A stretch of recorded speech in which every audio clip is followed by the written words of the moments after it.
भगवान सिर्फ वहाँ नहीं है जहाँ हम पूजते हैं। भगवान तो वहाँ भी हैं जहाँ सब पाप करते हैं। तुम क्यों व्यर्थ में चिंता करते हो? तुम क्यों भयभीत होते हो? कौन तुम्हें मार सकता है? आत्मा न कभी जन्म लेती है और न ही इसे कोई मार सकता है। ये ही जीवन का अंतिम सत्य है। कर्म ही धर्म है, इसलिए हमें कर्म करते रहना चाहिए। महाभारत के युद्ध के पहले अर्जुन आपके दुख और मानसिक संकट में डूबे हुए थे। उन्होंने अपने भाई, दोस्त और रिश्तेदारों को विरोध करते हुए युद्ध करने से इनकार किया। कृष्ण ने अर्जुन के संशयों और डर को दूर करने के लिए उन्हें अनमोल उपदेश दिया। वे कहे, कर्म करो, फल की चिंता मत करो। कर्मफल का अधिकार तुम पर नहीं है, सिर्फ कर्म करने का हक है। फल अपने आप हमें मिलेगा, यही संसार का नियम है।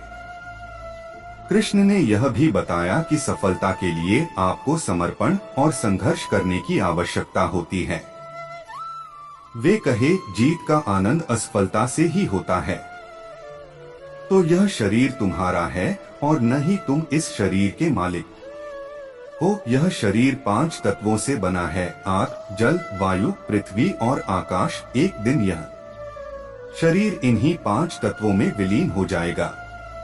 तुमने खुद को कमजोर मान रखा है, वरना जो तुम कर सकते हो वो दूसरा नहीं कर सकता। जब तक तुम डरते रहोगे तब तक तुम्हारे जीवन का निर्णय दूसरे लोग लेते रहेंगे। इसलिए डरना छोड़ दो, कामयाबी डर के आगे है, पीछे नहीं। अगर आप किसी को छोटा देख रहे हो तो आप उसे या तो दूर से देख रहे हो या अपने भीतर के अहंकार से। तेरा मेरा, छोटा बड़ा, अपना पराया मन से मिटा दो, फिर सब तुम्हारा है और तुम सबके हो। शरीर जल से पवित्र होता है, मन सत्य से, बुद्धि ज्ञान से, आत्मा धर्म से। फिर क्या है छोटा बड़ा और अपना पराया? यह सब मोह माया है। कृष्ण कहते हैं, जीवन वह है जिसको आप समझ जाएं। जीवन में कष्ट कभी कम हुए ही नहीं, बल्कि आप सीख गए कि उनके साथ समय कैसे व्यतीत करना है। यही जीवन का अर्थ है।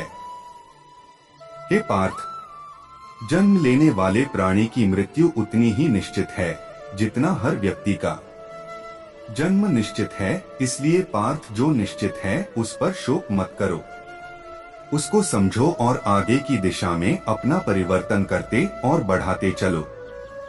वही जीवन का सार है और वही सत्य। इसलिए पार्थ, जो बीत गया उस पर विलाप कैसा, जो है उस पर अहंकार कैसा, जो आने वाला है उसका मोह कैसा। इसलिए हमेशा सीखते रहे, क्योंकि व्यक्ति को सीखते रहना ही आगे बढ़ाता है। कुछ मूर्ख ज्ञानियों से भी नहीं सीख पाते और ज्ञानी व्यक्ति मूर्ख से भी सीख लेते हैं। इसलिए हमेशा छोटा बड़ा, अमीर गरीब, उच्च नीच, अपना पराया, ज्ञानी मूर्ख सब जैसा कुछ नहीं होता। ज्ञान ही सबसे बड़ा धर्म और धर्म है। जो व्यक्ति हर किसी से कुछ ना कुछ सीखने का लालच रखता है, वही जीवन में सफल बनता है और वही व्यक्ति सबसे बड़ा ज्ञानी होता है। इसलिए परिवर्तन ही प्रकृति का नियम है। इसलिए जो पीछे छूट गया उस पर शोक मनाने की जगह जो आपके पास है उसका आनंद उठाना सीखिए।